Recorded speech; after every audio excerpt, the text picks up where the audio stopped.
Hey everyone, I'm Tassinix, and welcome to Plotting and Scheming, covering Season 57, 5 versus 5 Grand Arena Championship, Week 2.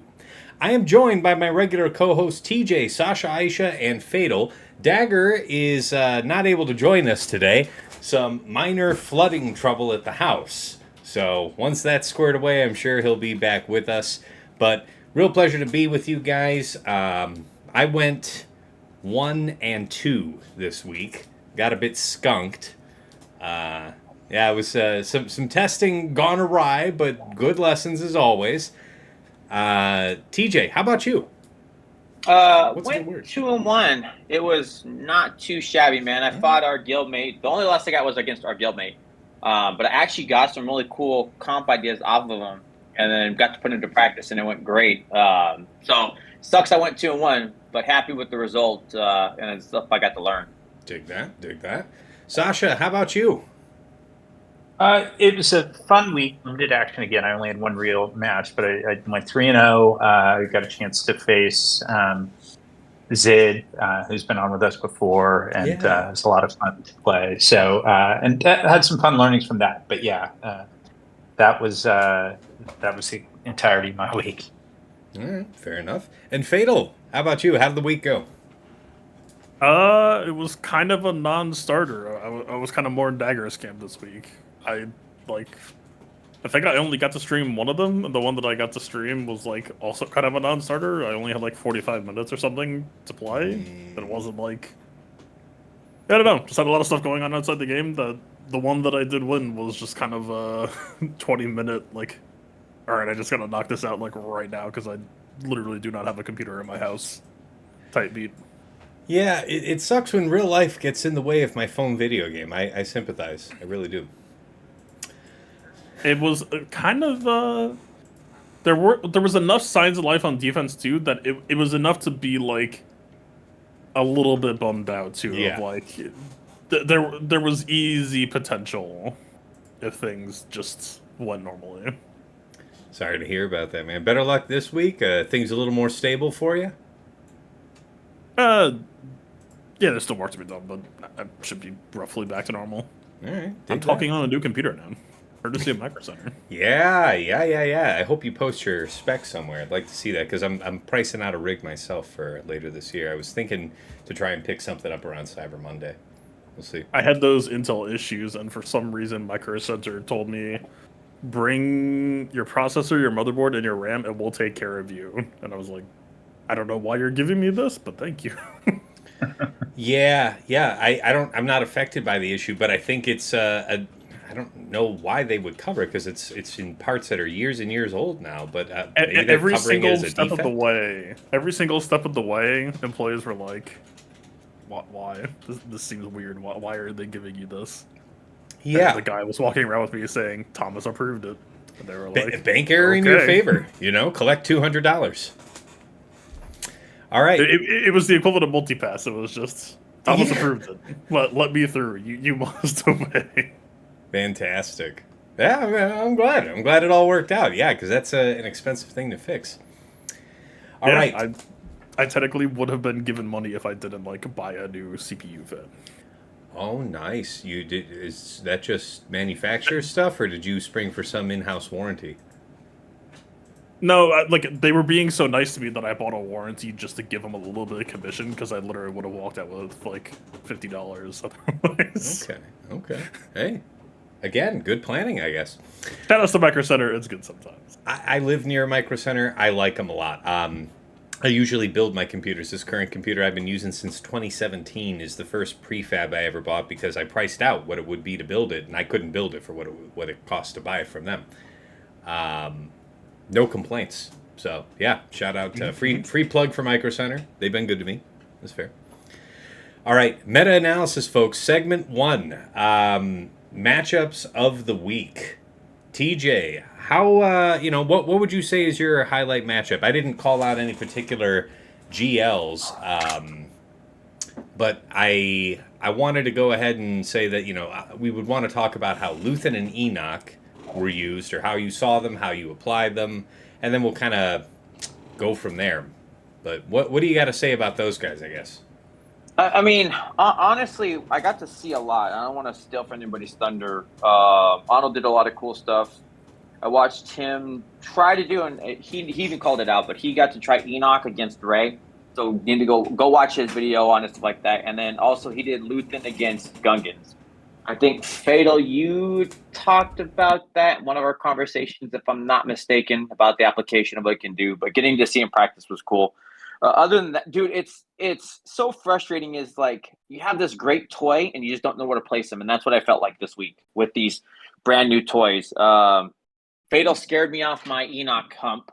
So, because Fatal knows Fatal stuff, and I'm like, well, that's going to be a play, but it's like, so didn't get to I do do feel anything else. vindicated. It was mostly the stuff like Zora. So. But and it's like, I knew it wasn't going to go really on defense, right? I think we can all agree on that. But it was like application on offense was what was driving me nuts because it seems like such good application to do something, but you're also ripping apart your DT and G team. And that's where it's like, if you really want to hold something, DT and G is just going to do better. And actually, that's one of my really good setups was it took 57 or something like that against the Malgus on round 3. So it's like, and that I feel good. But other than that, if we want to go meta and where I was at with my favorites, it was getting to play with the Rolo, and damn you, Fatal, for calling it out. And then Arnold, of course, videoing it. And now it's obviously on its way out, but getting to do that on Jabba was a lot of fun. That was my favorite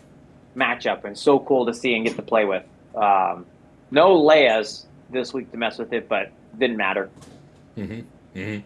Okay, well, hey, I appreciate that. Sasha, how about you? What do you got to say about Luthen and Enoch this week?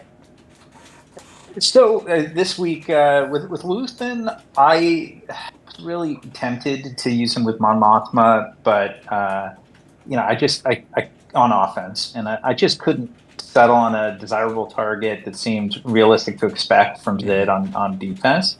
So I just threw it with Saw, threw Luthen with Saw, and support Kron. And I'll take a quick look, but I did not get a hold, but it actually fell to a CLS squad. So and that seems to be like kind of a natural predator for it. That even with Krex, I had Krex in the squad.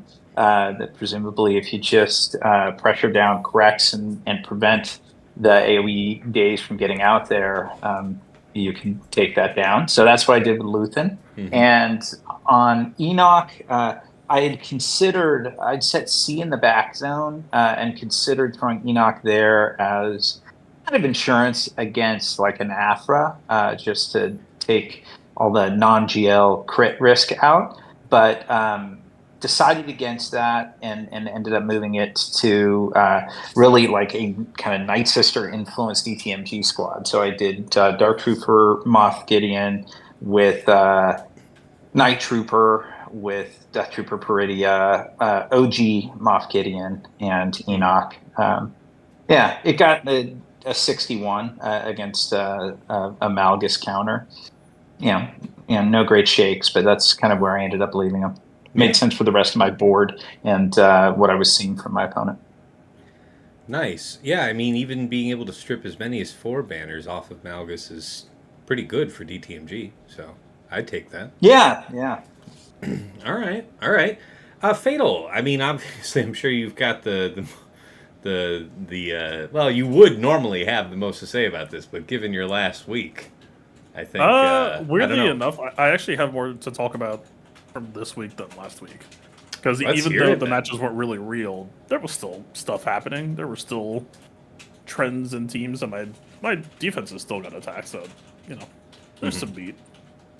I mean, this last week was kind of a large experiment for me in more than a few ways, and I'm trying to go back and double check just to see the fate of a couple more teams. But so for example, I posted Puzzle Box C, which is it was Sith Eternal, it was Enoch, it was Sortie, it was Gideon, and it was Sith Marauder.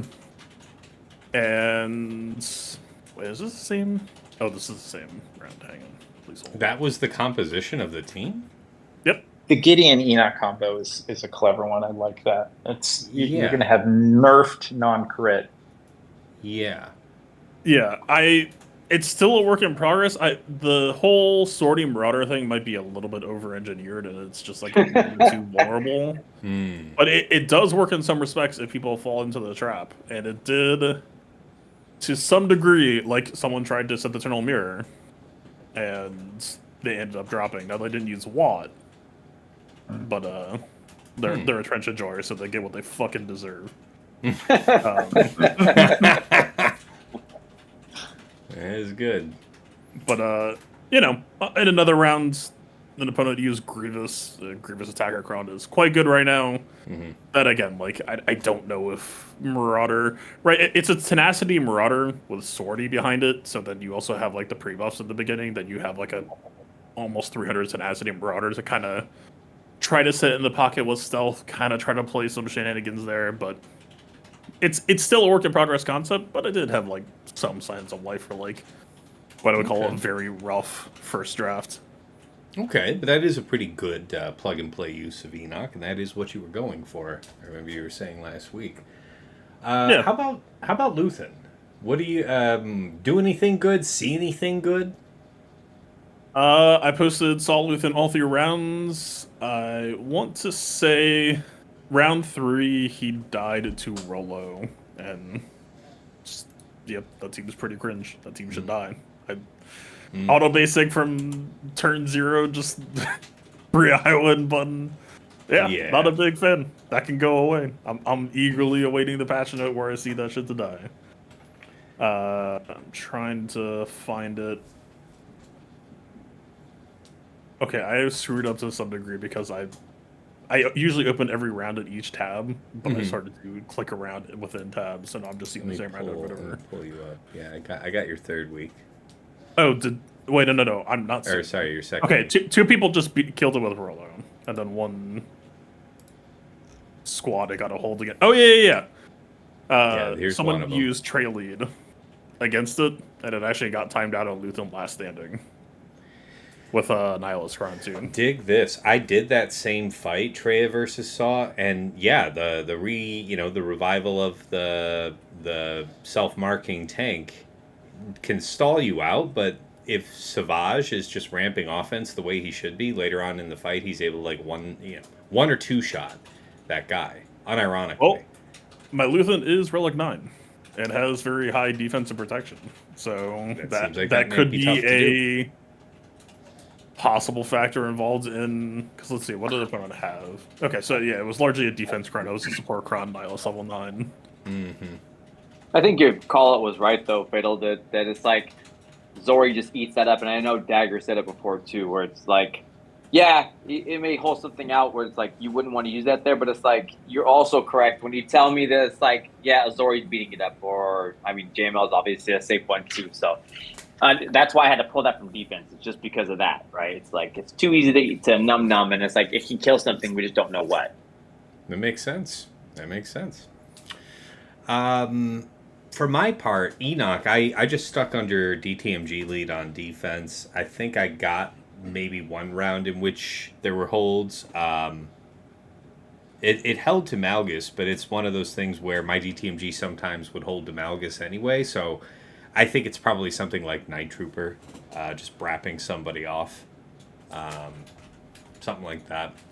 But as far as Luthen goes, I did not set Saw, and I did not use Mon Mothma on offense. But what I did do was Saw on offense a couple of times. And I'll say this, I got into a nasty situation with a preloaded Queen Amidala that had Master Qui-Gon down and out of the game. Went back in with this Saw team, and I don't think I finished the fight there, but I think I killed everybody but Pow. Something like that, or everybody but Queen. Something where it was manageable after that. So that was kind of nice, because seeing all of their many, they have a ton of health on them, and just watching all those grenades just pop off. I also think I had a % health light side level 3. So that was fun. I thought that was neat. Before we started recording here, Sorry, go ahead. Before you move off that one, Sod's grenade, it triggers immediately on Queen Amidala because there's a summon, right? I believe that's a bug, but yes. Yeah, I But don't. but that bug's still in effect, I think, right? I think Yeah. so, yeah, because I used it the next round to no good effect. But yes, that does seem to pop off immediately. Okay. And then if I don't know, Fatal, if you know this, but it still counts those 15 debuffs per defensive character. I'm assuming it doesn't go like it doesn't go from like use of the ability straight to just the detonate. It actually has the 15 and then counts it. I'm guessing to scale a support cron, right? Do you happen to know? I don't know for a fact, but I would imagine that it would still have to happen for it to be able to Right. prime on to then check the state. Mm-hmm. Yeah, that makes sense. Okay, just curious. Thanks. And I see that, despite having undoubtedly swum through deep waters of the basement to reach us, I see Dagger has somehow managed to join the call. How are you, sir? How are you keeping afloat? I'm You're breaking up is what you're doing. Yeah, he warned us this might happen. I believe that. I mean, Yeah. we all right. Well, you're trying, Dagger. Cut in when you He's can. wrestling gators in his basement. Exactly. Yep. I mean, brave man here. Got this thing. What it tells you is if he was getting waterboarded or a tree fell on a house, he would still be here for the team. No, he's got his phone wrapped up with an extension cord suspended, from a rafter while he's doing whatever else he's needing to do down there, just shouting at it. All right, Dagger. And at some point, if he can't talk, I'm still going to help him out. Tash, your hat is dumb. I want to make sure Dagger gets the point across. That is the assist that Dagger. We do it for the team. That's how we're one team, man. Your hat's stupid and dumb, and you look funny in it. I think that's what he would say. That's fair. It's like he's in the room with us even now. There you go. That's good. That's good stuff. Anyway, Dagger, feel free to shoot notes into the chat if you're hearing us, but any thoughts you have on the topic list, we're just wrapping up on Luthen and Enoch. I don't know if you did anything cool with either, saw anything cool with either, got any thoughts to share? I believe he is not even attempting to talk right now, so hopefully he heard that and he'll respond in text form. We'll find out. I know he has one. I'm not going to spoil it for him, but I know he has one he got to use. And it was one I got to try, but it was not created equal. He was destroying LVs as a part of the. I know what he did, which had me like giddy to try to use it for something. So if he gets to come back in, I'd like to hear his story on it. But I know he was killing a GL with it, which was cool. There you back right there. hear me? Oh man. It's going in and out, Dagger. Yeah, it is. It's not great, bud. No, that ain't working, bud. Yeah. I don't know what to tell you. Yeah. Listen as best you can. Type whatever you can to us. We'll be happy to get your comments in, but it doesn't sound like it's gonna hold the voice line for you. Make sure that if you're already doing it, don't watch the video feed. That's taxing your connection too. So, all right. Well, anyways, any thoughts you have on Luthen and Enoch, feel free to share in the chat. And now I want to just move on to the next thing. We've already touched on it tangentially here, but Sortie and Rolo teams. Your tales on that, folks. I guess I can go first. I did have some success with the Sortie team versus QA. What I did find out, though, is even though my Lobot was going first in the fight overall, he was still modded much, much too slow because Queen Amidala gets that free 50% turn meter fed into her. But by the time, when Lobot went to go take his first turn, in the one match I really terribly lost, I noticed that, my Lobot's at 100% turn meter, and their Queen Amidala's at something like 95. So he was just absurdly too slow. He could have been way on out in front of her. He was in like the 260s. Now he's like 305 for week 3. So I hope to have a little better luck with that. But that was a major lesson I learned. And then the Sana team, I kept dicking myself out of Cassian. I feel like you need Cassian in this comp, right? Um, I kept using him with Radis, to good use, but not having it available for Sana later, so I wasn't really able to try that. How about you, TJ? Your tales of sorting. I'm gonna go offense and then defense if that Please, works. please. Because we Dagger gave me a good point of reference when we were going through this, right? Because we faced our guildmate and he was able to sortie nuke my Queen Amidala. And then he told me about how his got the hold. And the one piece that felt like was consistent was the speed on the other characters that were being attached with the Queen Amidala team with the set 15 right now. Feels like the strongest holder or potential. I You had said GK, set 15 was holding best 15. to sortie? 15. Really? Okay. Yeah. And so here's what I've been testing out with the waters, right? Yeah. RMC, super smart dude. He saw my GK, because that's why I put as the 5th on the team for round 2. He avoided the setup, and then he was able to nuke no problem. So I changed it up round 3, and I see I got a successful hold as well. Well, I had a super fast Shock T, and I had Bad Batch Echo. Yeah, I heard about that.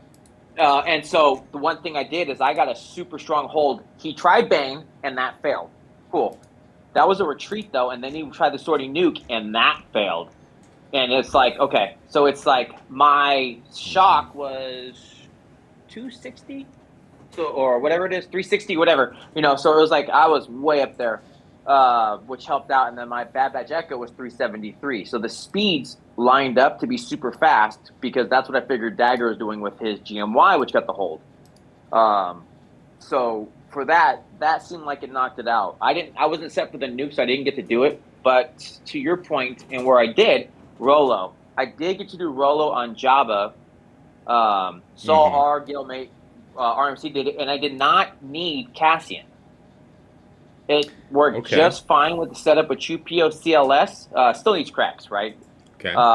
That's the interjectory part, but I don't need Cassian for that. I know there's certain applications that do. I just don't know about it. I don't know about them well enough. Mine, because like I've done it with Leia, and I didn't need cracks. So the setup with that, I had another setup that somebody told me about, and I put my good old boy Zeb in there, right? Mm-hmm. So that worked on the Leia setup. This was not Sabine, so I want to comment that out. And then on this one, I just took CLS with Chupio and Krex and killed it, and I did it 2 out of 3, and it was just fine. And like as you'll see on my round 2, 65, and then on my round 3, it was 64 because I think I mistook one step, but that's beautiful. So it's cool. Yeah, so it's like for me to get to use it. Damn Fatal for knowing about. Fatal was a good man for leaving it alone for as long as he did, and then damn Arnold had to report it out, and now it goes away. It was fun, but also, I mean, come on, we shouldn't be able to do that. So it's like, but am I doing it? Hell yeah, that was a lot of fun. I had a blast. I dig that. All right, fair enough. Sasha, how about you? Sortie and Rolo team tales. What do you got to say? So I did not kind of made the decision not to use either of them. So I didn't use them on O. Okay. But I had some other fun things that I wanted to try out. We can get to some of that in a little bit. But let's see. On the defensive side, I did set a C team, as I mentioned, in the back wall that held against the sortie nuke from Zid. So felt good about that. It was a very high defense cron, like 340 or so % defense. And I do think that can be a difference maker, depending on sort of the stats and to some degree the comp of that sortie nuke squad. But so that was the case on defense. And let's see if Rolo was used. Zid did not use Rolo against me. So very little to report there. Okay. All right, fair enough. Fatal, how about you? Interesting uses of Sortie and Rolo. My favorite usage was DMing Meathead and saying, hey, this team's a problem and you should delete it. I have zero interest in using it, or I guess it's going to get used against me, and so yeah, it's been like... You're referring to the Rolo one more than the Sortie one, or what? Or both? Both. Both are crap for you. All right, fair. I don't play Galaxy Heroes to see victory screens. I play because it's fun, and like Mm-hmm. pushing 5 buttons and blowing up an enemy team is not really fun or engaging to me. I'm not like yucking anybody's yum, but it's just not what I played the game for. So I'm kind of with Sasha. I'm kind of just This is bullshit. This is bullshit, Fatal. You should be ashamed. Also, you're right, and it's true. But I stole your bullshit, and you should be ashamed. Well, I like that the yeah. Shock T thing, at least, if not, Shock T and Echo, I guess, does seem to be best at impeding it. So, worth knowing. Getting to, I'm sorry. Look, I was all for it. It's a lot of fun to use, and I'll do whatever it is. But I'm gonna shed no love lost that I get to loop somebody on a fight, dude. It's unless you're telling me you can buy the Datacron and everybody can do this stuff like that. It's they're doing something that's intentional, but this is an unintended interaction. Mm-hmm. I would give Fiddle his props for not saying something for as long as he did, but it's like it's out in the wild and it's like it's a free win. I'm sorry. I'll use it, but I don't disagree at all with what Fiddle's saying by saying it's like I put it out there because it's not fair. You're investing. It's like taking your investment and shitting on it by doing something like that. So it's like, yeah, it's cool, but you shouldn't be able to loop a GL, dude. They did all that shit to stop it, so come on now. I think Droid Nuke is like, it's a partisan 16, but it's fully intended. It is a natural part of the meta that I'm not like, oh, this team's bullshit. It's just, a part of the meta, and I'm pretty much just ignoring it. I didn't bother spending time clocking it. I couldn't run it even if I wanted to. I passed. Mm-hmm. Mm-hmm. That's fair. I think that's a reasonable point of view. I like the idea that if I can make it work and have it work, and first of all, nothing's guaranteed. God knows we see that people failed against Sasha. I failed using it. It's by no means like foolproof, but I guess you can have it set up better. I think it is cool, though, that if you were otherwise going to reserve something very serious for the counter to X team, you get to set something tougher on defense. Tougher defense is more interesting.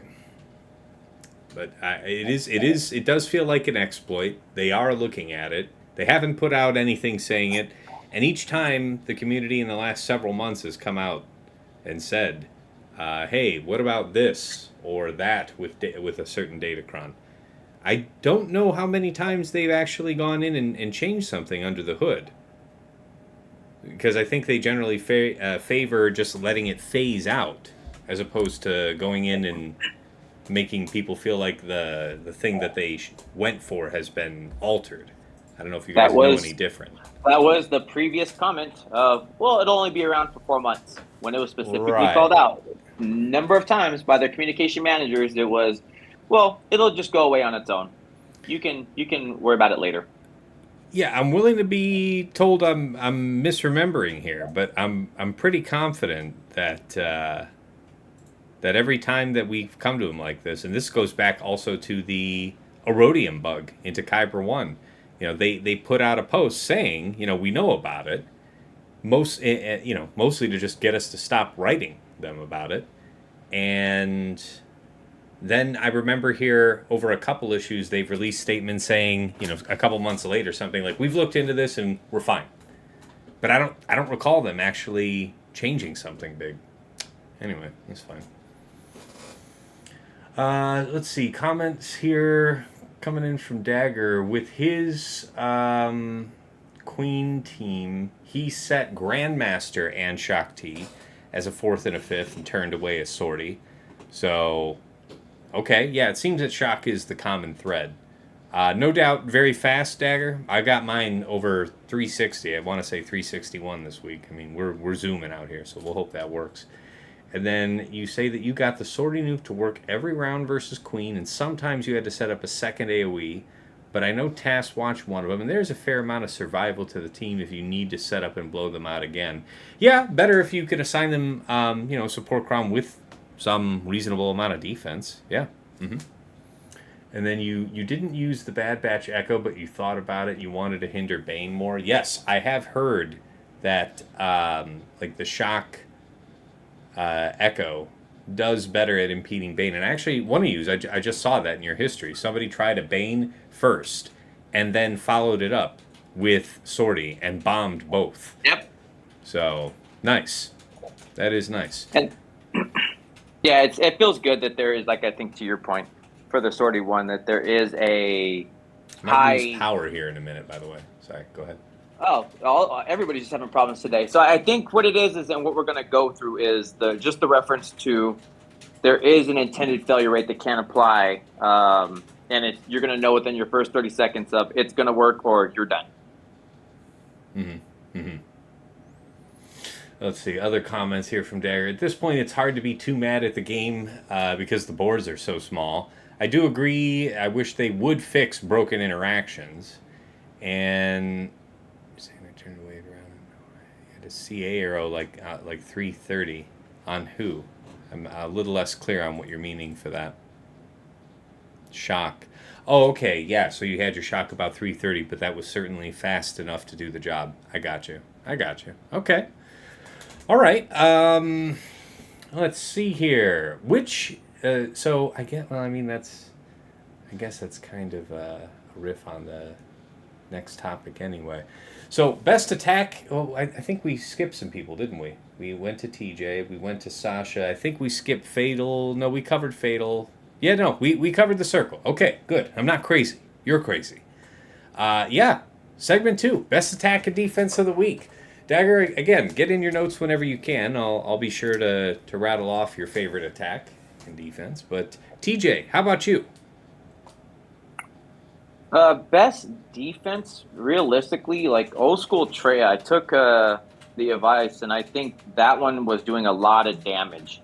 I think there's nuances to the team, but it's like Treya feels super strong again with the setup right now, the defense combo, and people are trying to just take what they would normally take of the like the C, and then getting hoed out, completely just blasted out. I can confirm this. In round 1 versus Dr. Payton, he had a Savage lead. So when you say defense, you're meaning both a high defense, set 16 right. Kron, and Savage lead, which I agree. I got it down to the point where it was C dueling Talon and C lost. So not a huge fan of that. It was pretty strong. Yeah, man. I feel like the power is about to skip out here, man. It's flickering. Oh, I got trees blowing sideways. Ooh, this is gonna be fun, crazy. Guys. But yeah. So and I'm looking at RMC. He tried C, and it failed. And he did C set, and I want to say another tank, and then took a tank cron, and that got 8. So it's like, yeah, that feels good, man. That's doing some strong work. Mm-hmm. Other one for favorite attack, the most fun attack for me was the Rolo one. That's cool to use, but again, that doesn't discount what I'm saying by Fatal calling it out, and it's like, but for fun, that was fun. Mm-hmm. Everything else, it's just only because everything else feels done. Everything feels kind of checked and balanced of where it's at. I tried stuff that didn't work for me. Like I tried Mom Mothma with Luthen just to try it out, but relics-wise, I wasn't where I needed to be. And then 2, it was against the Gar ISC comp, and when they blasted a character move 1 or move 2, one was dead. And then I was trying to recover, and there was just no way to recover from it. So that was a lot of fun to try, but bad area. Fair. Good share there. Well, how about you, Sasha? Your favorite attack and defense of the week? Yeah, so a couple of things were just a little outside the norm. One was looking at stuff to take against Gungans, and what I ended up doing was I really wanted to just use the Padme cron, so I did a Padme lead, Shock, GK snips, and I threw in JKA. It led to a bit of an alternative composition for JMK on offense, but that Padme cron is fantastic. It's about it's not long until it dusts, but it worked pretty darn well. I got like a 61 or something. It's not without some risk, but it worked. And Gungans can still be a bit of a pain in the ass. So that was fun on offense to just mix it up a bit. And find a different comp for JMK. And then on defense, the one that I liked, and it didn't hold, but I just had liked conceptually. It's a little goofy and kind of 11th on my 11 squad defense comp, but I liked setting as Asajj, Morgan, Spirit, Acolyte, and Stormtrooper Han with the Stormtrooper Han cron. And the reason I have really jacked up the speed on my Morgan. I want to say she's at like 353, and you add Asajj's 30 speed from lead, and your Morgan. Like if somebody goes after this, and I'd seen this in history from a friend of mine that used it as well, was that like if somebody sets even like takes Bad Batch against it with an R9 wrecker, you'll still one shot the wrecker. And if you're going to go ahead, odds are mid 380s or something, you're going to go ahead of Echo. The first move Morgan makes is the all-in mass assist. And the reason Stormtrooper Han is there, I mean, partly because there's not a particularly attractive Night Sister 5th that doesn't kill an alternate Night Sister squad. But the Stormtrooper Han level 9 DC includes plus 50% offense for the entire squad because it would, in effect, whenever he's at 100% health, as he is to start. So Spirit hits like a tank. Spirit also will. So a couple of things happen. It's the mechanics of the mass assist from Morgan. That mass assist and the same thing gives all 4 of the Night Sister allies frenzy at that point. Spirit, when she hits on her basic with the mass assist, removes 20% of the target's turn meter and gains that much turn meter, meaning I had her relatively fast. She's going to go next and we'll use her special, which triggers the frenzy on everybody else. And so in essence, you're going the 5 first turns in that match. So I say all of this because I just really liked the theory of it as it got one shot by LVGAR ISC. Yeah, I see. But that's why I did it. No, that is a really cool idea. I want this to be a good character, man. I really do. I know. I want it. It's so close. I can feel it. All right, daggers. It looks like daggers fading in and out. I believe that. Yeah, just I'm going to keep on going here, guys. Just so you know, though, the skies have become very surprisingly gray, and very tall trees are more sideways than they have otherwise been. So, good stuff. Let's see. Fatal. How about you? Your favorite attack and defense of the week? Attack-wise, Yeah. Again, didn't really get to attack too much. I would also have way more to talk about on the defense end. Attack-wise, I would just say that it was the first week where I was doing Night Sister 3-mans, and it was maybe kind of the first time that I felt a lack of presence of DACA with Attacker Cron giving... And, like, these were close battles. It wasn't like, oh, man, I just got washed. But there's enough that it's like, okay, there's something happening here. And again, the Night Sister versus Jabba is just a very interesting battle line for the season right now. That, I mean, in one of them, it was like the Boba just like happened to lucky resist like 3 or 4 stacks of plague that let him survive, and then he barely took out Marin. That otherwise would have been like a pretty easy takedown. I do think there's something to the idea that I might start trying to sneak some extra health onto Marin, because under the pretense that it's an attacker cron and I should be resisting most detonators, she's not really at risk for detonators, so she's not really at risk for percent health.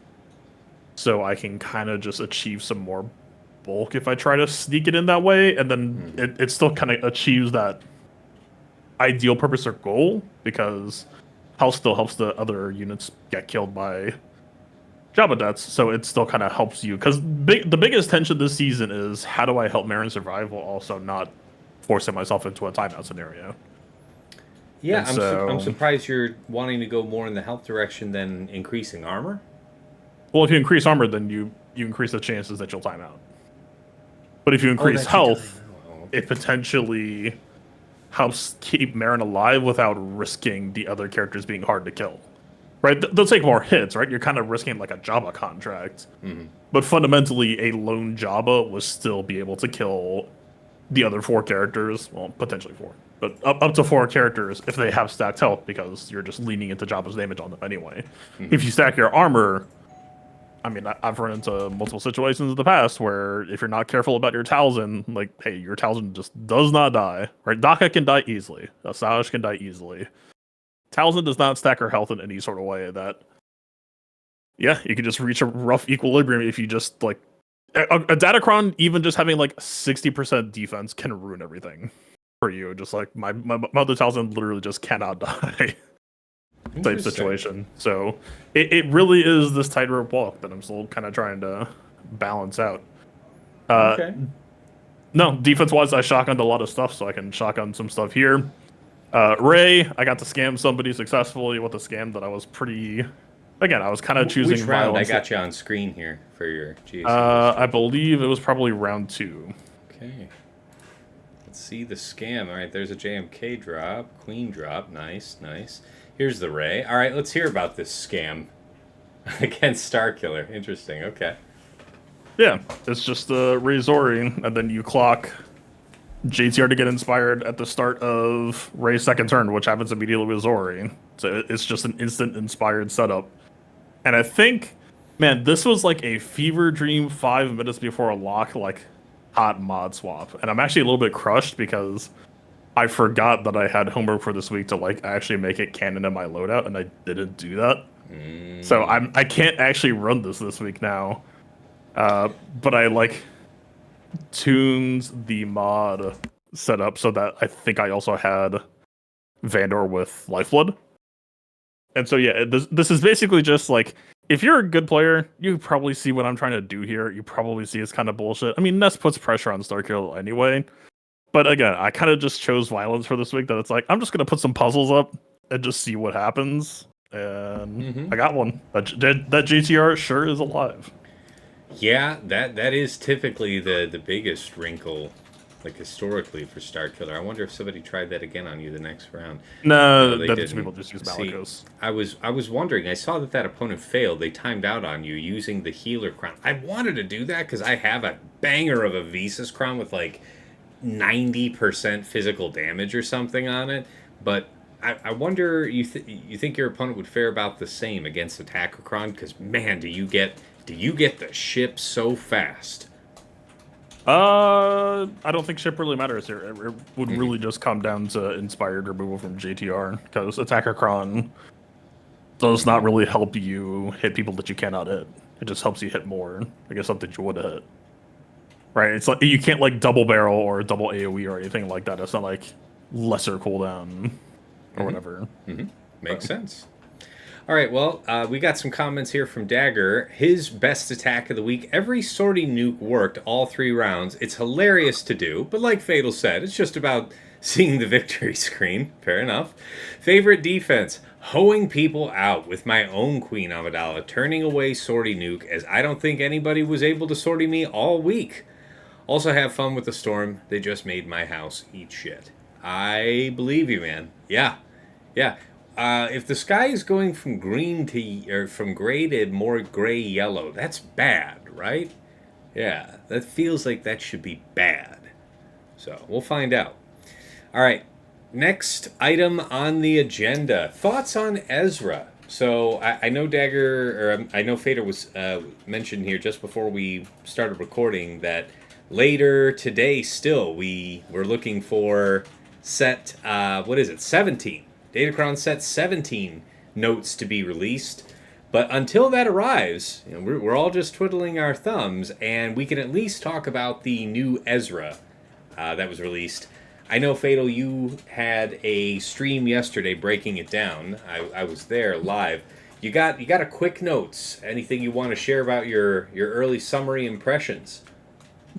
It's really kind of in this limbo right now where this is the character that is largely built for these Spectres under GL Ahsoka Tano wearing a white robe.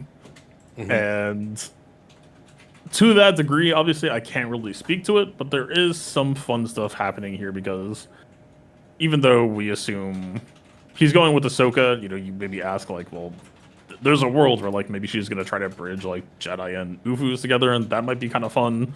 But that's all like speculation. It's kind of literally just a waste of time because anything could happen. So looking at what we've got right now and looking at dynamics, right? It's like, okay, so with Jedi Knight Revan, we already know from like literally just like heroic Sith rate, it's like, okay, I can swap to somebody who's isolated. So I could already like, if I wanted to use Ezra under JML, right? I could have Ezra put himself to 30 stack and then JKR swap back and then get him to 50 stack and he's just out immediately in GAC. Doing Revan like 1 under Ezra, tight beat. There's some things I kind of took for granted yesterday that people started talking about the last like hour of like, does his counter reset? I kind of just assumed that when you reach 50 stack, you went back to 0 and you could just like repeat it.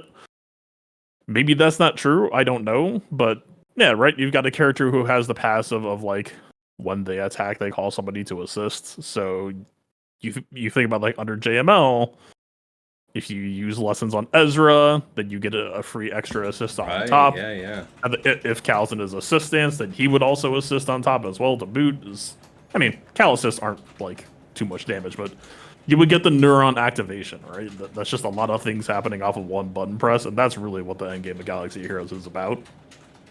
So, yeah, it's a character that I think will have some fun going on, but there are just so many questions right now surrounding obviously what the team he's intended to go with will even like remotely look like mechanically, but also just how his kit works. Is Exile spammable, repeatable? Is this like, could you exile an entire enemy team, or is it like you only get one type situation? Yeah, the implication that I'm seeing reading it over is that you keep the stacks, like the one-time effect of hitting 50 stacks occurs, and then you keep it because apparently you also gain plus 1% defense and tenacity per stack, so they want you to, I guess, keep that for the long haul. It's interesting. Yeah, I was thinking, I liked watching your stream yesterday, but I agreed that it's like it seems like he has a neat kit, but just like when we first saw Boss Nass, he was the first of the Gungans to be released. It's like, okay, there's something unique going on here with the shield. There's something cool going on, but difficult to see how the whole team would come together this early on. So I take your point. How about the rest of you guys? Floor is pretty open on this one. What do you guys think about Ezra? Any ideas occur to you? Anything inspiring aside from what Fatal was sharing for ideas about how to apply them?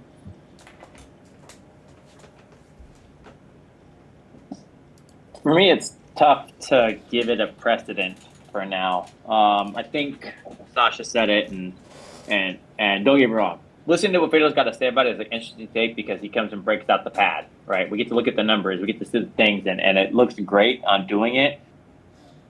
We're not getting him for 3 months. We're not getting Ahsoka for, I guess, apparently 3 months either. So trying to give or lend any brain power to what is he going to potentially do?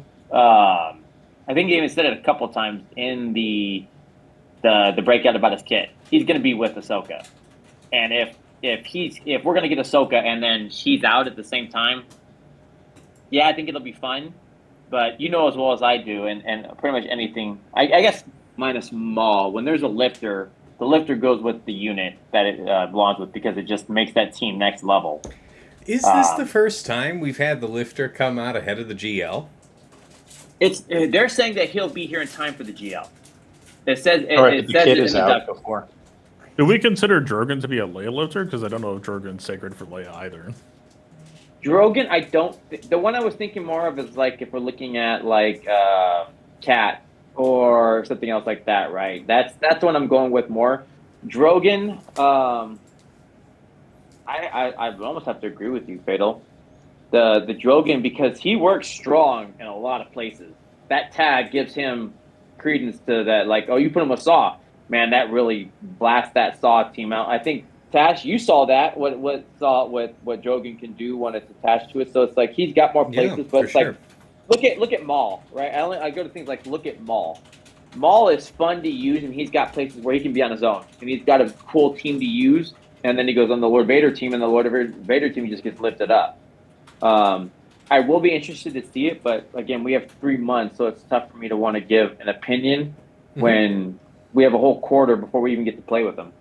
Yeah, I think it is pretty cool though. Like, how you were mentioning how some of these lifter units are very well applied outside of their intended GL. It is nice that you guys are seeing some immediate application outside of the unannounced kit for GL Ahsoka. Mm-hmm. Yeah. I have a comment here from Dagger. He can't wait to see, the new Ezra make Ahsoka unbelievably annoying on defense. His kit is a soup of keywords, so it's hard to break down exactly what will happen when he has so much of his kit tied to a team, and we don't know who else is getting the tag. It also gives hope for new characters who may be coming out, or who could possibly be in the game from the Rebel show. Dagger saying he doesn't consider Drogon to be a lifter. He was a marquee requirement for Leia. That's fair. He says Kat, Maul, Ben, and now Ezra are the only quote-unquote lifters. All right. What about Bausch for Jabba? Is Bausch really a lifter? I mean, she is a core part of the team, but take Bausch out of your Jabba squad and tell me how... You do not do Jabba without a Bausch. I take that, but... What's the distinction you'd make between maybe core? Is muddying the waters What's the distinction you'd make between core and a lifter? If we say lifter, go ahead, Sasha, because I know I talked about it. Go ahead. No, I think, and this is semantics, but like if in my head I kind of draw the line between key ingredient and lifter, and I'm surprised that they used the term lifter this early. That's a very good point, actually. Yeah.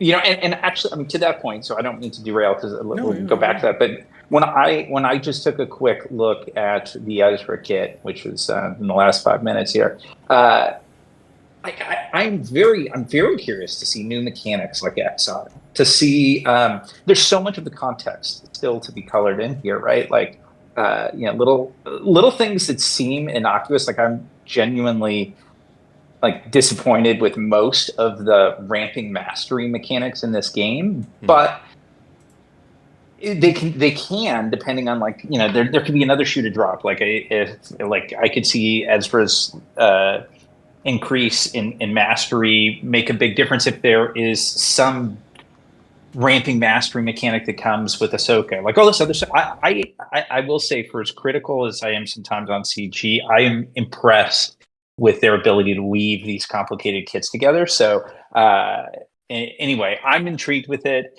But yeah, that's the distinction that in my head between key ingredient and lifter. So here's what I want to do real quick. The only thing I want to do is take CG's definition of lifter, not what we apply to characters like Bausch. They specifically defined a conquest unit that's tied to a GL as a lifter, and they define that piece of that kit as making it like the next level, right? I like Fatal's call up for Bausch, and I want to call Drogon. Those were marquee characters, core components, without a doubt. Right, but that's not considered a defined lifter unit. The lifter unit was a conquest character that was attached to a GL. They are calling Ezra that. That would be a Cat. That would be a Maul. Those would be considered the lifter units. So I just want to make that distinction where it's like, I agree, and I like Fatal's call up for it too, but CG's definition, they called them this. Fair. It's so fascinating for this to be happening with this timing right now, directly after we get Luthen as a Rebel Conquest unit who is specifically like, under no circumstances, you piece of shit, never use me with Leia. That's right. Never. Do not. Right. I will implode if you even try it. This is like a year out from Leia's launch. And then Ahsoka's like, well, I could just get one immediately. I don't know. That sounds all right. Yeah, because they technically still haven't given us a lift unit for Leia. They haven't given us a lift unit for Jabba. So it's like, it's true. Rey has one, right? But we still don't have an SLKR one. So it's like, we could still see these be coming out in the future where Leia gets your lifter, and it's like, Drogon is just a cool-ass character who will bat anybody out of the screen, right? Bausch makes the Jabba team like next level. And if they get a lifter, God help us, because what that's going to do is going to be crazy. So yeah, it's crazy to think about. Okay. No, that's good. I see Dagger's typing up something here, but yeah, he's saying we as a community use the term, lifter a lot more than CG has. I don't necessarily disagree about the significance of Bausch and Drogon to their teams, but yeah, they were not intentionally put into the game as lifters. And he's saying, watch Galactic Legend Ahsoka be more like JMK, where Ezra is possibly more important than the GL. Yeah, the Purgle migration mechanic's kind of interesting, and then I had to be reminded by somebody on my Discord about, what is the Spectre tag about? And I forgot about how they use those code names. So yeah. I'm interested to see who else is going to fit in the Isolate. Dude, and Isolate is a strong mechanic in the game, and so when you're getting an Isolate, I'm going to go air quotes ish mechanic attached to a team, seeing what it's going to do is also really damn strong. Yeah. If I can call a ball, I think Ahsoka, either at start of battle or as her ultimate, will exile everybody. Everybody on the board. It's crazy, dude. And no instant defeat immunity. So, like, the cat, like, literally called out Cat, right? It said, Cat, fuck down. You don't get to come play right now. Nobody's going away right now. So it's like, that immediately, so, like, they're trying to put it strong. And I think Dagger calls it out very eloquently in the statement. Taz, I know you. JMK is shit without Cat. Dude, that is gas food, right? You don't see a Cat on the team. It's like, oh, I'll take my gas and beat it. And we're not talking.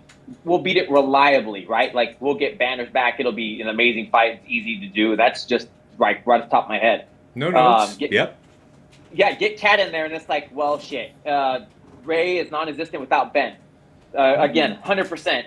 You fight just a standard Ray, it's like, oh, that's just Star Killer food or something like that. You put the Ben in the team, and all of a sudden it's like, oh, shit, and it just changes your fight. So it's true, and that's where. But I also do like that they're tying this in with Jedi. Jedi is a mighty big game to play, right? There's a lot of things, and I haven't got to watch Fatal's thing, but I know there's gonna be a lot of good notes that come in there, and that. Giving it the Jedi tag is like giving it like a Rebel tag or giving it like Empire. It's got a lot of places you can play with the food. All right, I see Dagger's got one last point here, and then we'll turn to start wrapping up. But yeah, I expect Ahsoka to be very good, but getting Ezra already makes me think that Ezra will be super important to the team, where it just doesn't exist without him. But JMK plus Cam beats stuff on offense, at least, so there will be some modularity. Yeah, I mean, and remember, I mean, there's going to be a whole host of people that are going to be going after this character when it becomes free-to-play farmable that may not have any real access to actually getting Ahsoka for some time yet. So these folks are definitely going to be pushing the limits for how this guy can be plug and play. All right, any other comments you guys want to throw in on that? Anything else, topic-wise, anything else you wanted to cap on off? Because we're about to wrap up, rather. The beer is good. Okay, well, guys, final thoughts, lessons learned, last comments, all of that. TJ, why don't you kick us off? What's the last thing for the people? I think we're pretty set in our ways for week 3, right? Yeah. So what we're going to have is like you're trying to counter off like, what can I stop to Rolo? How am I going to change things up? And that's where people are going to be building themselves up for this. It's known in the community. It's all in the data. The GG is there. So I think this is the week just to look at where you can probably do a quick slip up on somebody, make a couple changes or a couple tweaks that they aren't going to be aligned for. As I'll always do the horror story from what Sasha did to me. Damn tenacity, stopping my Tuskens. This guy will never go away. Sasha will continue to eat the poop for what he did to me. But it's those things I think for this week, it's refined. So those tweaks, and I'm really trying to look at tendencies. And I think like Fatal's Ray call was super cool, man. So it's like doing things like this where you think something's normal, you go in with what you're normally going to do, and then you get called out for it because you weren't paying attention to that one key word that screwed you over. That's I think we're at this week. All right. Good deal. Sasha, how about you? what's your game plan here? What are you looking to do in week 3? What are your final thoughts for the people? I would say, I'm going to look for other fun ways to shake things up. Like we've said a few times over the last few weeks, I actually think it's a pretty fun meta. And I think some of the wrinkles that are still to be sort of played with or can have impact are with the datacron usage. And if people don't sort of dig down into either their personal experience or the .gg info to find the right datacron matchups, I think that can surprise folks and really change the dynamics of some of the counters and some of the matchups. So I'm not totally sure what I'm going to do with that, but I think that sounds like probably a fun thing to explore. And then, it's also when you get late into a season like this and there's a lot of data and kind of some maturity to the counters, it gets more fun to try and channel your inner Fatal and like throw a whole bunch of GLs out on defense and say, hey, I think I know how through, duct tape and other non-meta counters to work my way through stuff. Why don't I create a similar challenge for my opponent? So that's kind of the fun part of week 3 that I'm still cautiously optimistic. It's not going to be a pure efficiency setup. So yeah, still having fun with it. I say that now when I'm like my first matchup this week is against Aesop, and then I'm in with Kabuki and those folks. So I'll probably come back next week explaining to all of you how much this game sucks and why it's broken. So there. But you are in the top bracket, so that's going to be fun. You'll have a couple good matches. Got through some erodiums, but I probably won't be up there for long. But yeah, it'll be this week's experience. So it should be fun. All right, look forward to hearing about that. Okay, Fatal, how about you? The week 3 game plan and your final thought for the people. Game plan, I'm kind of just running it back. Nothing really changed except I don't get to do a fun race setup now. I'm kind of just of a moment right now where to Sasha's end, I do think that I could have more GLs right now. I think Bounty Hunter into Bo-Katan against JMK seems like it's just quickly becoming canon for a lot of people. That can free up some budget. But I don't know. I'm honestly kind of zoomed out on the season, and I'm kind of looking at the big picture right now. True Detective saying, do you know the good times when you're in them? And I'm seeing we got 1 week left of set 15. Yeah. And no promises or indication of what type of flavor set 17 will bring. It's coming out literally probably any minute or within a couple hours that we'll have our answers. But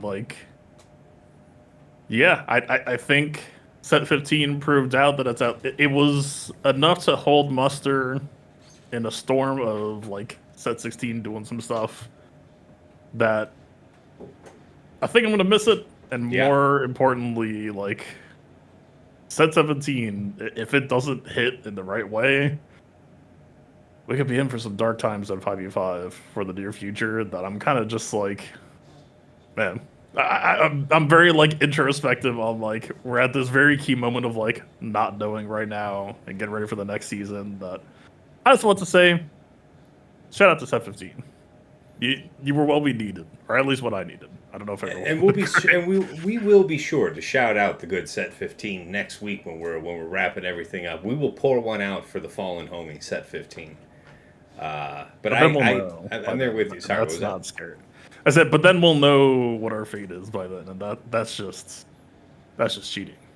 I hope you'll be optimistic this time next week in what the future looks like with set 17. We'll see. I could tell you, I'm still putting debs on it that Fato's going to be very happy with his Night Sisters, or the Night Monsters, as I will refer to them, for him, and what they'll be doing.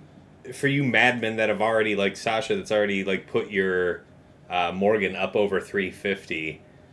That's going to be a mess. That is just going to be a mess next season. It specifically called it out, so it's I'm just waiting. Where I think the meme was given the task, but now it's all right, now Fato's just going to go ahead and 2-man Jabba, just because there's going to be some other interesting mechanic where it's if you have a Relic 9 Marin, it does this. And one last question for you, Fatal. How are the kitties doing? It's been going. It's definitely been a part of some of the stability issues streaming this week. It's one of them was like has been sick for like a week and hadn't really been eating, but then we kind of figured out that they're like on wet food, but it seems like they just don't want to eat kibble, and but they're kind of showing more signs of play today. And then I don't know. I mean, the thing that I have kind of relearned that as of like a 20-year ago lesson that I had is being a kitten is apparently kind of just hell, where like their immune systems just go through like one of the worst gauntlets you can imagine. And so definitely having to navigate that to some degree, where it was like, you know, I texted the vet last week and it was like, hey, should we come in? And they're like, nah, if they're eating and drinking. And then text them again today like, should I come in? And they're like, yeah, you should come in tomorrow. So yeah, I don't know. Hope for better It's not days. like it's not horrifically bad. It's just kind of like they're going through some things that they got to go through. Yeah, you're looking for Alright, them to get better and get well, and they're treading water right now. Yeah. pretty much. Yeah. So it's I'm going. sorry to hear that. It's going okay. Wish well on you all. Good luck to you and the kitties, man. All right, and I see Dagger's comments here. Sortie is fun. Ezra looks cool. I'm glad we have a window for when to expect Ahsoka, and enjoy the storm that fucked up my week, Tass, with your stupid hat.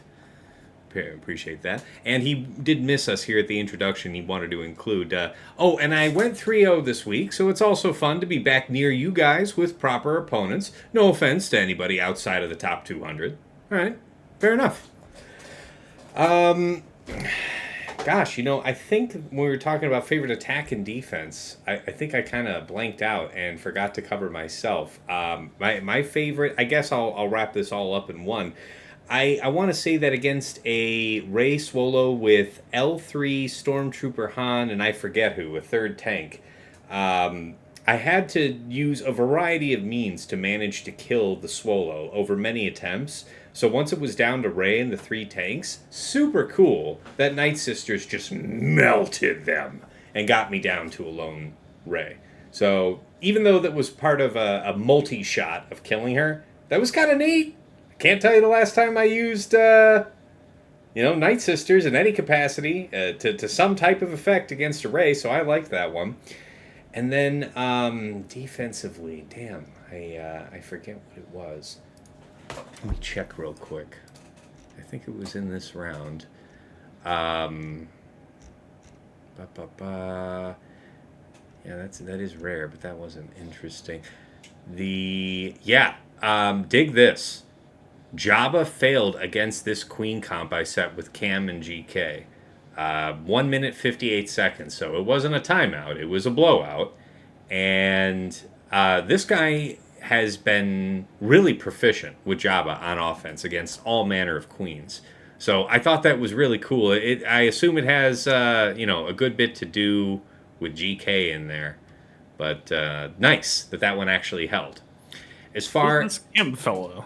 Tell me more about this Cam fellow. Hey, man, anybody who's been watching the stream, I have been given nothing but props to you and anybody else whose ideas I have shamelessly been applying.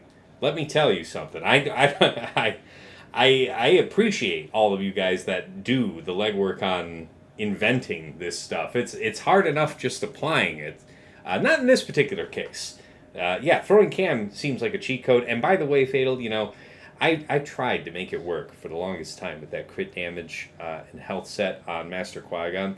I just, in a couple months of farming crit damage mods, I couldn't come up with the crit chance secondaries I was looking for to fill in the blanks. So I went back to speed hardest choices health. and the strongest wills. What's that? The hardest choices require the strongest wills. I respect that. But I think you won't fault me too much because I pushed him back up to right about 360. And he is at 120,000 health. So the boy's a banger, especially with Cam. I'm gonna be honest, mine's at like 280 speed. I kind of don't give a shit about his speed. But the thing that I think is like kind of beautiful about the set 16 dynamic that's happening for Amidala has just been like a really fun ground zero for a lot of theory crafting lately. Looking at this screenshot of yours right now, there are a lot of people who are only running POW as their damage dealer, as their only attacker, and they're running support Cron. So they are running single attacker for support. And we talked about it. We talked about this specifically last week, where Jabba has a really good tool set specifically to take down POW. But if you were running a for support setup like that, I think your team probably loses. But because this is something I keep coming back to, is because you've got the diversification of threats that their Qui-Gon, even if he's modded not for damage, he will still be doing damage courtesy of Cam. Yeah. And you've got Cam as another attacker taking notes on all the debuffs that you've made. That right? They did the thing that like any average player looks at Amidala team, it's like, oh, we got to get POW out. POW is a problem. And it's like, no, man. I think the long-term key to Amidala is really about that diversification of threats, even looking past set 16, that I think this kind of highlights that dynamic beautifully. So you think like the Giga team for week 3 is like Cam Shock? Honestly, like all this sortie stuff, that there's so much happening. Like Shock Echo, I have some greater appreciation and understanding now. Yeah. GK is an interesting idea in itself too. That like honestly, I might play with that because I was running Shock, and I think my team did actually go down to sortie at one point, even with 400% defense. Yeah, I mean, my pro tip for your queen is if you're running set 16, it seems like stat block wise, defense is just I mean, I guess that's not that's perfectly intuitive that defense would be the best, but my team got beaten even with the God roll defense. That like, okay, it's kind of signaling that like, Shock T 5th with Cam 4th is not it. So GK as a 5th is like a cheat code, seems interesting, but kind of, I don't know. I'm going back to the drawing board a little bit. We'll see. Yeah, Shock plus somebody. There's definitely a few viable options, but it looks like Shock's really proved her worth there over the last couple of weeks. I will say the one thing I got told, which was good having a guildmate that we faced, GK on the team, you just need to have the savvy opponent, is what it felt like. Because RMC gave me feedback, which is always appreciated. I always like getting to know where I can strengthen or tone the team. And GK, it felt like, as he said, he times his attack just right to avoid what would be the immunity to stop it, so that when he did the blast, it was full impact. He was avoiding what the additional buffs could apply, and that's what he told me he did. Okay. Was a big thing, and he got through it. But again, as we saw, super fast Bad Batch Echo stopping the bullshit, and then with the Shock T. Again, this is 15, not 16, but I think the application still applies. That combination really set it up for a hard stop. And I think that's why it lends to what Dagger was doing with the GMY and some other checks that were not going into account. I like the crit avoidance. I didn't do that. I went with the super fast Shock. But having the crit avoidance on the Shock as well to help with that, that's cool as well. Yeah. Dagger, who's your miracle 5th that you would have with Queen this week? I see you're sharing some notes here in the chat. Dollars to Donuts, the Padawan Obi-Wan on my team is what blew out the Bausch and closed out that Jabba fight so quickly. He says he's pretty sure that he blew out a GK with sortie. The buff immunity hurt it, which makes sense. You don't get your crit immunity. And then he did crush a Shock Bad Batch Echo version with sortie this week. So if you're trying to jam that up the best you can, Dagger, who's your miracle 5th? We'll see what he has to say. Come on now. Don't be shy. It does feel like this week is going to be about like, right, this is very much like you block the body, you get hit in the head, you block the head, you get hit in the ribs or whatever. Right. Or like, there's going to be some degree of trying to look for a combination that can do a serviceable job of interacting with all three directions, but we'll see. Okay. Yeah, you're saying it doesn't seem to matter. You fought it with Xeris, but if your sortie team is clocked well and built with a good cron, I don't know if there's anything that can actually block it. All right, fair enough. Yeah, we'll look at I'm sure we'll all be looking at the data on GG this week, but that's yes. I guess this always ties with one of my regular points is obviously look at your opponent's history the last couple of weeks and look at what their preferred counters are to the Gungans, to Queen, see how they like to do that, punish their preferences. And yeah, wow, Dagger, you said you beat a Queen team that had like 300% defense with it. Wow, okay, man. All right, I have high hopes for this week. I actually have an Erodium here for round one, so maybe not round one, but hopefully later this week I'll be able to give it a go. All right. I'd say that about wraps us up here. Before I go ahead and do the sign off, as our only other content creator here is a part of our regular panel, Fatal, where can the people find you?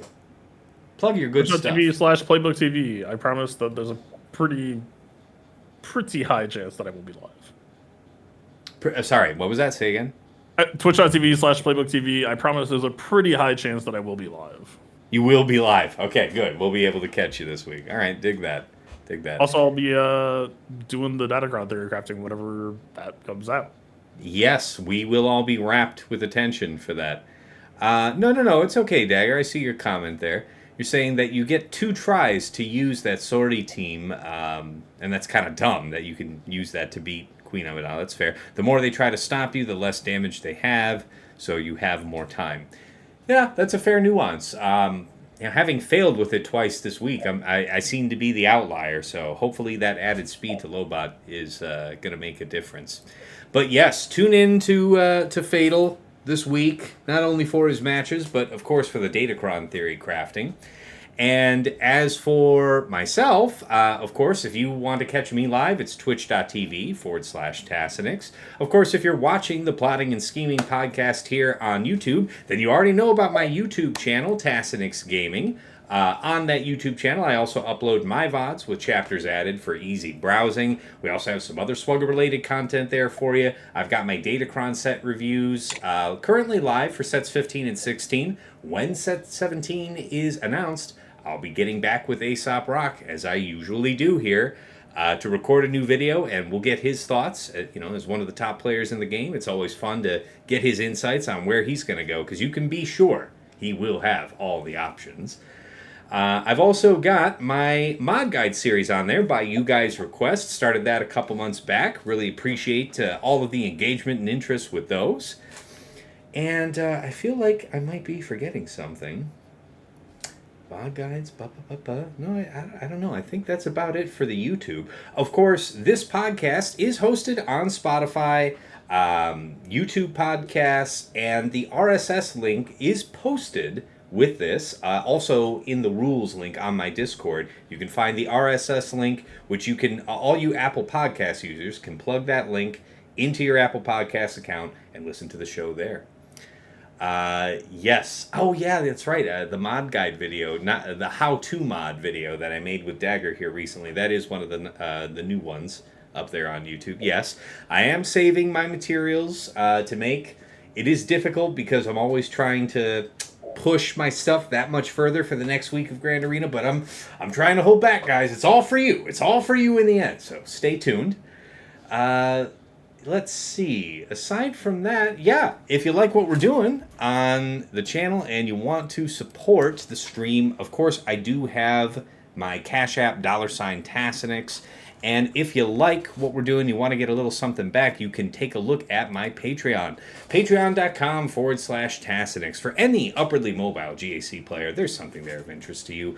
$5 a month gets you into the Tass House, and you get early access to Plotting and Scheming. So that comes out for public release on Fridays. My patrons get it usually Tuesday night, Wednesday morning, depending on how cooperative everything is getting uploaded. But in addition to that early access there, you get it also for the Datacron set videos and a dedicated text and voice channel where you can usually find me lurking if you want to pick my brain. Thank you so much to everybody signing up here on this page. Andrew, Arj, Brock Thudsteel, Deadpool Cow 28, JJ's Productions Twitch, Jobin4527, Johnny B. Ottawa, Ray's Malvis, Renee Bebe, Sam Bimes, Squed, Stark Strategy Gamer, Sweens14, White Wolf, and Zoltre. Moving up to the $10 a month tier, VIP Access Plus. That is the patron bundle for me and for OmegaBot Patreon. So if you like those detailed reports I run on my opponents at the start of the stream, that's a feature of the patron level report where I can pull more than just the last 2 weeks of data, have a bunch of helpful links embedded in the report to quickly look up counters, a whole bunch of neat functionality in there that helps me scout my opponents. Thank you so much to Stryker and Esh Sotnikam for taking that deal. And at VIP Access Premium is $15 a month, but that's the double bot bundle. So the maximum raise for your Intel game. You get the Patreon for me, for OmegaBot, and then for Hot Utils, which is the premier tool for your mass mod and inventory loadout management. With a couple clicks, you can move between whichever mode, Grand Arena, TB, TW, what have you. Super convenient for that. Also helps me in my Grand Arena scouting, too. But thank you to Quig, Ibanez, Sir Boss, Funky, Focus, and General Milan. At the top of the heap in Jester's Club Elite, the one and only Nomad's Reaper. One of my biggest supporters over the years, I think the biggest supporter, bar none, really, has popped into the stream and dropped hundreds of subs, thousands of biddies on the community. Incredibly generous support over the years. Appreciate it a ton, man. And of course, last but never least, our special thanks. First is Yoda Force, one of my original supporters, bought me the mic I'm speaking to you on right now. He has long since quit the game, but we remember him fondly from the other side. To Mrs. T, my wife, who does a fine job running interference of our nearly 6-year-old, who is in a increasingly Havoc-based phase of life. So I appreciate her running, interference on that while I'm trying to be halfway decent at a phone game. And of course, to my esteemed co-hosts here on Plotting and Scheming, Dagger, TJ, Sasha Aisha, and Fatal. Gentlemen, thank you so much for once again reserving the time in your busy work, family, and kitten management schedule to produce our show. It's always a pleasure. It keeps getting better. We're getting, I feel like we're dialing in, even better. And I think very soon we're going to field again for a special guest in the in-between episodes. So looking forward to that in a couple of weeks. But yes, thank you guys so much for being part of the show. Couldn't do it without you. All right, and we come back over to the main scene to say, a lot of mistakes made here in week 2, but a lot of changes I made to be better prepared. I hope the same for you guys. And until next time, it's been real. It's been awesome. It's been real awesome. Take care.